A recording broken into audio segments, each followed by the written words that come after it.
Welcome to the Loyal Opposition Podcast, episode number 10. I'm Berney Flowers, one of Uncle Sam's wayward children. I believe that our country's best days are still in front of us, but if those best days are to come, we need to change the direction of the country right now before it's too late. I intend to talk about important topics every week in hopes of helping to improve our country and our way of life.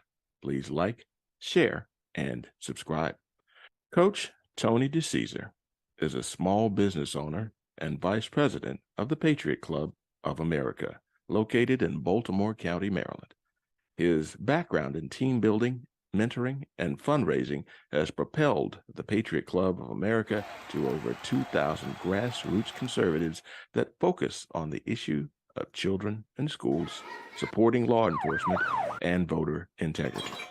One of his goals is to introduce younger voters and independents to the conservative movement.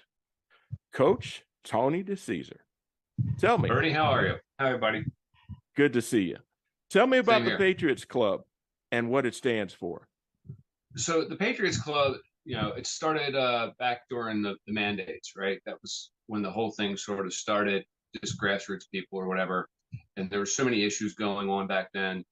And we really had to sit down as an organization and decide, what are the issues that we can really sort of move the ball with from a grassroots level. So the three fundamental pillars, as we call them, are children in our schools, election integrity, and pro-law enforcement. So we build everything from those three pillars, and there's other things that we get involved in outside of that, but those are really the three fundamental things that we tend to focus on.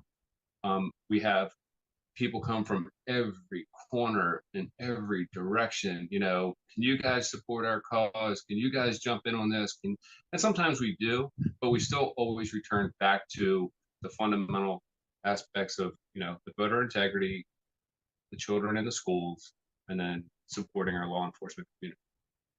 Amen to that. I've got another question for you. How did you come up with the idea for the Patriots Club? Well, I wish I could say that I actually came up with it, but I was on the back. I sort of got involved. We're going to go all the way back to like the COVID mandates. I wasn't very good at abiding by the whole COVID mandate thing. I didn't really. Why am I not surprised? I didn't take part in a lot of that. I just wasn't very convinced. But anyway, I saw how things were sort of progressing, and I had the opportunity in like late 2020. My wife and I, we couldn't get a flight to Florida. It was the only place that was open, so we decided on a whim just to jump in a car and we drive straight down to Florida. And we get to Florida, and it's a completely different world. And the kids are in school, they're playing soccer, the gyms are open. I was like, what is going on? This is like so bizarre. So I came back to Maryland after that experience, a changed man, by the way. I was like, okay, I'm done with this. And that's when I officially quit. I've never quit anything, but I quit COVID at that point. So a good friend of mine said, hey, I've got this group of people. Back then, the organization was called the Reagan Club. He's like, and there's this guy speaking about putting gender neutral bathrooms in a Catholic university. And I said, what? He said, and at that time, that was kind of like sort of off the radar. And I was like, they put gender neutral bathrooms in the Catholic college? Yeah. This guy's going to come talk. And I was like, okay, well, I want to check this out. So I go, my wife and I went to the event. It's probably like 40 people there. And this was the first meeting that the actual old school Reagan Club had an event outside of someone's home. They were meeting like sort of like in secret in like people's basements of their house. Wow. And yeah, that was before my time. Kudos to those people that had the same mindset to say, look, we're going to meet somebody's house, which goes back to like how things sort of started, in our country in the first place. They met in bars, and they met in taverns, and they met in people's homes and churches, things like that. So anyway, they had it at this venue. It was like 40, maybe 50 people. Pretty crazy time.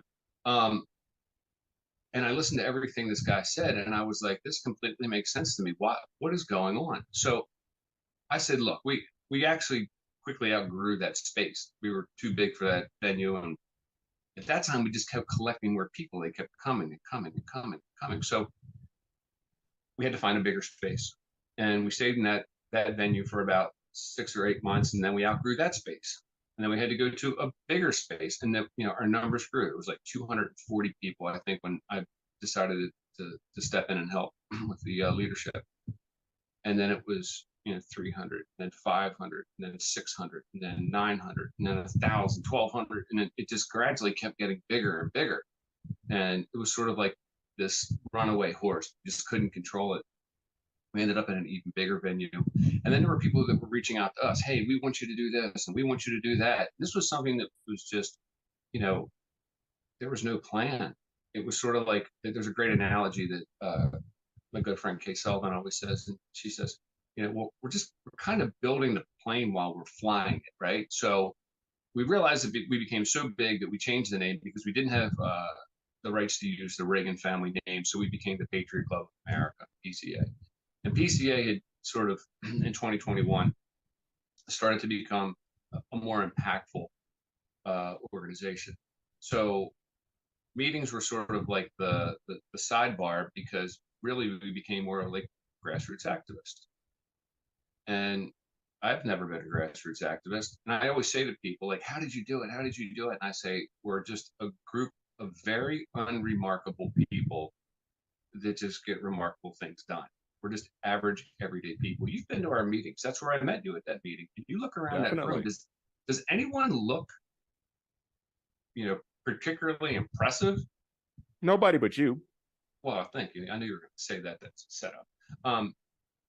But you have people from every walk of life, every age, every gender. You have, white, black, Asian, Hispanic. I mean, it's amazing what you see there, and of different ages. I mean, we had we hosted a Turning Point event, I think, at one of our events.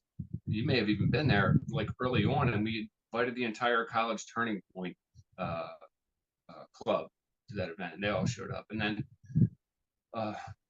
we supported the Young Republicans when they were doing things trying to get candidates out to speak and things like that. So really, we became activists, and that's what people have to understand. Like, no one is special. We were just sick of it. We were just sick of all of it. We're sick of the whole, like, oh, you can't do this. You have to wear a mask if you stand up. If you sit down, you can take it off. If you put food in your mouth, you can take it off. You can put it on. These are just arbitrary rules that came from nowhere that made no sense. And I'll tell you what got the thing rolling is the parents got pissed off because their kids weren't in school. And that's where the rubber met the road. And that's how we ended up exploding into what we are today. You guys are awesome. And yes, I've been to several of your meetings. I'm a little biased, but I just think it's outstanding. And that is why I'm asking you to be a guest on my podcast. So with that said, what's the Patriots Club's greatest achievement to this date? Oh, to date, I can't say that there's any one. I mean, it's just, we call it like a dumpster fire or like a fire drill, right? Because things happen so quickly that you have to mobilize and you have to go. So I'll give you like a very quick, short timeline of how things happen when we first got started. So we went and supported the unmandate thing down in DC. It was a rally, okay, and all the big name people were going to be there. We decided, okay, well, we're going to get a bus. We're going to bus everybody down to this rally. Well, that was at like a Tuesday meeting, and we filled the bus and picked everybody up on Saturday and drove all these people to DC at like a moment's notice. And very shortly thereafter, about 4 weeks later, I was away up in Lancaster with my wife, and I got a phone call from one of the Patriot Club leadership, and she said that this is back when they had the trucker rally. Remember the truckers driving across the country? Sure do. So she called me and she said, "Hey, listen, we need a place to put 250 tractor trailers. Who do you know?" And I was like, "What? What do you mean 250?" Because they had sort of put this convoy together, but they really didn't think it the whole way through. So as more trucks joined, they had to figure out where to put them because they knew they weren't going to stay in DC. So she called me up. We made some phone calls. We connected with a lot of really good people. And before you know it, I went from Lancaster out to Hagerstown and directed traffic in the middle of the road for 2.5 hours, parking tractor trailers, right? I mean, the point of the point that I'm trying to make is that when there's a need, we just try and fill it. So if there's any one thing, there's a lot of things. We had violence in our school. A guy you and I both know, Darren Badillo, ran for Ranford County executive. Darren, I mean, Darren's a big dude. The only thing bigger than Darren is Darren's heart, right? And you can hear the passion in this guy's voice. And he said, hey, listen, I need you. If he comes to a meeting, he presents his case, says what he has to say very passionately. And I was like, okay, so we need to get this out, right? So we did this campaign. Next thing you know, I'm like speaking in front of the school board. They said, oh, you're speaking at the school board next Tuesday. I'm like, what do you mean? Because they were like, you got picked to speak. I got picked to speak. A couple other members of our group got picked to speak, and we kept going and we kept going. And I was the one that originally said, I was like, look, you got a violence problem in the schools. You're not addressing it. Okay. You need to go. You need to resign.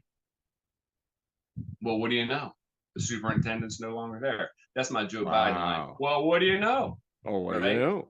What do you know? So my point is that I have no experience with the school board. I have no experience with any of this. But when kids are getting beat up in school and, they've got violence, it's out of control, and the guy that's supposed to be in charge isn't doing anything about it, it's time to go. It's time to go. We put out a position paper. We met with the president of the FOP in Baltimore County. Morale was low. They couldn't hire enough police officers. We put out a statement, out a press release, sent it out to everybody and said, the police chief, she needs to go. It needs to go. Right. So she's not here anymore either. But the point is, who am I? I'm nobody. Who's Jeff? Nobody. All these people, they're basically nobodies. But, it comes back to the fact that no one has a blueprint for this. You have to figure it out. Yeah. And we sort of figured it out on our own. But from a community activism point, nothing gets done in government. And one thing I've learned about this, let me tell you this. The people who I know now, I didn't know any of them. I didn't know you before 2020. I didn't know the majority of the people in the Patriot Club before 2020. I have met so many great people, and everybody has the same mindset in most cases. And you know what? It's not political. Our organization is not political. It says that in our mission statement. We are nonpartisan. We don't care. If there's a problem, go fix it. And that's what we've been fed. We've been fed this our whole lives, okay? They split us up, right, left, blue, red, then they go by color or whatever it may be. I mean, they try and divide us, and we just don't bite. We're just not taking the bait, right? So from the perspective of find the problem, it's funny. We had we're a conservative group of people, but we had the state's attorney, the Democrat, Scott Schellenberger, come out, did a 45-minute presentation. He did an amazing job. Right. The majority of the people that were in that room were like, I'm going to vote for that guy again. Right? I was there. I was there. Yeah. Right. I mean, you didn't see anybody, booing the guy or, heckling him off stage or whatever. Everybody sat there and listened to everything he had to say. And see, we've kind of gotten away. I never did any of this. Most of the people that are involved have never done any of this, but we've gotten so far away from the things our founding fathers had to go through. I mean, they went through it times 10 when they started this whole thing, right? I mean, and the problem is, and this is society in general, is that you got to get used to being uncomfortable. If you stay in that box and you're like, well, it'll take care of itself, and so and so is going to do that or whatever it may. No one's coming to save you. No one. All right. You got to get up and you got to do the work, because the government's not going to do it. At the local level, nothing gets done. At the state level, not a lot gets done. At the federal level, oh, come on. I mean, you think that you can impact decisions that are being made there? No. You know what you can impact? You can impact your school board. You can impact the local law enforcement community. And those are the things that we do. Look, police morale's low. Kate, my wingman, wing woman, I don't know if I can say that, but the point is that when everything was just falling apart, she put together the Lunches for Leos program, which is still going as of today. And they take lunch to different police precincts. There was a need. We figured out the solution. That's all you got to do. And there's other groups. The best part about this is we met so many other great people. I ran into you down at CPAC. Oh, Okay. yeah. I'm like, hey, look, it's Berney. Okay. Well, that was an eye-opening moment. I'm like, hey, Berney's here. Well, how many times did that event, and you ran for office, so you know a lot more people than I do. Oh, I How many doubt that. times? Oh, come on now. So when you went to CPAC and you were like walking around, how many people did you see and say, oh, hey, there's so and so and so and so? It happened all day long. How many Tons. of those? Tons. And how many of those people did you know 5 years ago? None of them. None. None. None. Zero. And the point is that like-mindedness has connected us to people in the surrounding counties. Okay. You see these people that are saying, hey, we like what you're doing. And I'm like, well, tell me what you're doing.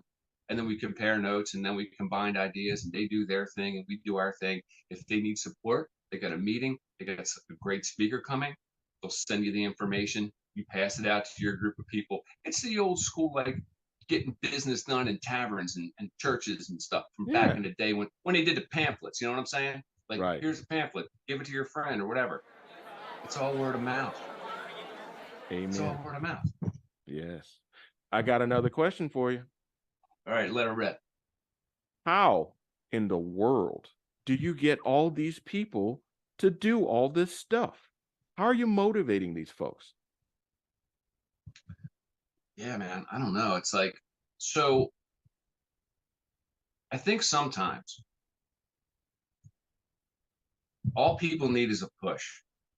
They want to do it. They want to do it. They want to do it, but they talk themselves out of it, right? And I think all you need to say is, and once you do it, like let's say that you get over the stress and the anxiety of like going to a rally or writing a letter. I mean, look, we just did a letter writing campaign to like all the J6 protesters, right? Hey Mm-hmm. guys, we're still everybody's still out there fighting for you, whatever. It's a great organization. A lot of these people were guilty of the things that they shouldn't have done, which everybody understands that. But there's a lot of people there that were taking selfies that were like lunch ladies at the local cafeteria that was like a Mm-hmm. grandmother, right? And we put this letter writing campaign together, which is another good point. So you see people like Republican Women's Club of Baltimore County. We combine efforts with them. That Mm-hmm. just mushrooms, right? So now you've got Yes. more people doing it. And really, when people ask me the question of like, where did all these people come from? Or like, how did you find all these people? The answer is we didn't. We didn't find them. They found us. And I think what we did is that we stood up to things, you know, when there were mask mandates and they were like, you can't go into a restaurant without a mask on and whatever, everybody showed up Yeah. and nobody had a mask on. Okay. I was like, oh, well, there you go. Surprisingly, this may shock you. Every single one of those people survived. Strangely enough, I'm unvaccinated and I'm still alive too. It's an amazing story. Shocking. Absolutely shocking. Maybe you can make that the sequel to your book. Oh, look at you. Shameless plug. You're the man. You are the Look, man. dude, here's what I want to say. People just need a reason, okay, and a push, and they'll do whatever. Because when those kids were locked out of those schools, that was the reason. When you take a leader and put them up there in front of the school board that's going to push back on this, and then you Mm-hmm. get up and turn around and look behind you, there's going to be a lot more people there than there were before you sat down. So I think there just needs to be a little bit of courage. Great leadership is hard to find. The Patriot Club would have never happened. It would have never happened. It would have never grown. It would have never mushroomed. It would have never become what it is today. Okay. Other than the fact that luckily, this was strictly by luck. There was a core group of about 4 or 5 people that sat down in a restaurant one day during COVID. And we said, let's push the envelope and let's get past this together. Let's get these people organized. Let's get them all moving in the same direction. And thankfully, we just did role delineation. You take care of this piece, you take care of that piece, I'll take care of this, you do that. Look, it's hilarious. We started our whole organization. We didn't have a sound system. We had a flag. We had a flag and a podium. You go to our events now, it's a full production. Oh It's yeah. audio visual, it's, sound system, speakers, the whole 9 yards. Top That all came. notch. So that all came from those people showing up. And it's funny because I think our membership's like $30. It's like for a year, not even a person. It's like $30 a household. But Right. those single dominoes added up to give us the opportunity to put our operation together to grow it. And there's no business plan. It's not like we sat down and said, okay, here's our plan for the next 6 months or for the next year, because everything moves so fast that you have got to adapt and move. You've got to, pivot. And remember, 100% of our people are volunteer. No one gets paid for this. No one. Right. Well, it's funny, if I may, being that you are a literal coach, you know how to motivate people, and people follow you. I follow you. Okay, so somebody asked me the other day about that. They're like, why does everybody call you coach? Because I did coach. I coached at the collegiate level for 10 years. But the way that happened, and this is going to be a great analogy as to how the Patriot Club came about. So I have 2 young sons, and they start rec football and basketball, and when your kids are little, right? So when you sign your kid up, there's a little box, and it's at the bottom of the registration. It says, "Would you like to coach?" Well, I said, I guess I can help.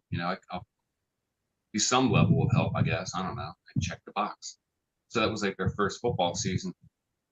And then, I saw all the dads coaching the other teams and things like that. Then we segued into the basketball season. And I signed my boys up for basketball. I checked the box, yeah, do you want to coach? Okay, yeah, I'll help in some way. And then you move into the next season, which I think I coached lacrosse for a couple of years, and then I coached rugby for a bunch of years with the boys. But what ended up happening was I had so many kids. I had so many boys, because what you ended up seeing was the same coaches that coached football were the same guys that were coaching basketball, were the same guys coaching lacrosse, and the same guys coaching rugby. It was the same group of guys. Like, you always had the same volunteers. At some point, somebody else has got to step up. It's amazing to me, by the way, that on a Saturday, the sidelines are completely packed with parents, but on practice days, there's like 5 guys there running the show. And that's kind of the analogy to the Patriot Club. There's like 5 of us running the show for the most part, day to day. But how many people show up at our events? 50, 100, 150. You never know. That's just kind of, but everybody's there to support the team. But the reason that I got the coach thing was because there were so many kids over the years. It's just happened to me not that long ago. I had to go down to the local grocery, and now my kids are in their young 20s, and I hear this voice, and I hear this guy yell, "Coach, coach, coach!" Right? Well, I turned and I looked. These kids are 20 now. I don't even remember what they looked like, because I had them when they were 5 or 6. That's the same. And I had reintroduced myself, and I'm like, "Oh, I coached you in basketball. We did rec league." And he's like, "Yeah." So that's where the coach thing came from. And then I went to college and coached there for 10 years. So there's a lot of people calling me coach. It's the same thing that happens with the Patriot Club. When I went to CPAC, there were people coming up to me. And remember, you and I ran for the MDGOP, we sure did. Leadership, which right. That was a lesson learned. But long story short, how many people came up to you at the event at CPAC and you're like, I know that person, but I can't remember where I know him from, because you've now met hundreds of people. Yes. They knew me. It was impressive, to tell you the truth. I didn't realize that we had such an impact. Right, exactly. So it's the same issue. I run into all these people at those events, and I forgot, because where did we go? We spoke in Montgomery County. We spoke in Anne Arundel County. We spoke. I think you went to Carroll County and Eastern Anne Arundel Shore. County. We were everywhere. Right, we were everywhere. So we met all those people, but you met them one day, and they got to see you, but you don't. How can you remember 28 people when you were there and spoke for 8 minutes? Same thing like down in Montgomery County. There were like 48 people, I think, on that committee, and you had 3 minutes to speak. Right. All 48 people still remember who you are, but you don't even remember their faces. So the nice thing about that is that it's the recognition factor. Regardless if you win or lose or whatever, people still recognize the fact that, look, you stepped up and you coached. Oh, you stepped up and you ran for NBGOP leadership. Okay. That's what they remember. Win or lose, at least you got up there and did it. You fought the good fight. Amen. Amen. Coach, I'm going to get you out of here on this. Where and when does the Patriots Club meet? So we always do the first Tuesday of every month. First Tuesday of every month, we meet at Nick's Grandstand Grill, which is at the Timonium Fairgrounds. That is our newest, biggest, largest venue we've come to find in the area. We've pretty much outgrown everything else. So it's Tuesday nights. Doors open at 5:30. There's a buffet that's served. The meeting starts about 6:50. It's about an hour and a half. We get you in and out. I think now we have speakers already lined up all the way through the end of the fall. You can find us online at patriotclubusa.com. We're on Twitter, Facebook, Telegram. The Telegram thing's huge. For those people who aren't on the Telegram platform, the majority of the intel or the good information that's out there, because it's uncensored, seems to be coming through Telegram. So that's our primary communication source. Outstanding. Well, Coach, I don't want to take up any more of your time. You are a valuable guy to the entire community, and I'm proud to know you. So hey, buddy, thanks for I appreciate you. Yeah, no doubt, man. Let's hook up soon. Oh, you can be assured that we will keep in contact with each other. Thank you so much. All right, Bernie. Thanks again. Thanks, Take brother. care. Well, that's about it for now. This has been the Loyal Opposition Podcast, produced in association with Liberty Arise Media and other podcasters. I ask that you like, share, and subscribe to this podcast and to this channel. Be sure to get your copy of my new book, Black Values Matter, available on Amazon or as an ebook on Audible and Apple Books. And remember, it's okay to disagree, but if we want our country to prosper, we must insist on unity, transparency, and civility from ourselves and our fellow citizens. Thanks for listening to the Loyal Opposition Podcast. See you next week.